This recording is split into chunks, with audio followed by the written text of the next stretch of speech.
কাবা ঘরের একজন কালো ইমাম আছে, নাম ইমাম আল কালবানি। উনি লন্ডনে একটা ইন্টারভিউতে বলেছেন, আমার মায়ের বদ্দুয়া আমাকে কাবা ঘরের ইমাম বানিয়েছে। লন্ডনে একটা কনফারেন্সে উনি ইন্টারভিউ দিচ্ছিলেন। ওনাকে বলা হলো, কাবার সব ইমাম সাদা ইমাম, আপনি কালো মানুষ, কেমনি ইমাম হইলেন? উনি বললেন, আমার মায়ের বদ্দুয়া আজকে আমাকে কাবা ঘরের ইমাম বানিয়েছে। উনি বললেন, আমি ছোট্টবেলা অনেক বদের হাড্ডি ছিলাম, আমার মতো দুষ্ট আমার এলাকায় কোনো ছেলে ছিল না। মানুষের গালাগালি, মারামারি, দুষ্টামি, ভাঙচুর, চেঁচামেচি, চিৎকার, বিশৃঙ্খলা আমার মতো কেউ বেশি করতে পারতো না। কিন্তু আমার মা ছিল অনেক বড় আল্লাহওয়ালা।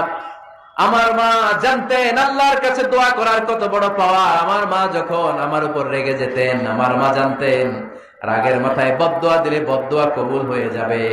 এজন্য যখনই আমি বেশি দুষ্টামি শুরু করে দিতাম, আমার মা রেগে আমারে বদদোয়া দিয়ে বলতেন, আল্লাহ তোরে হেদায়েত দেখ, আল্লাহ তোরে কাবা ঘরের ইমাম বানায়া দে।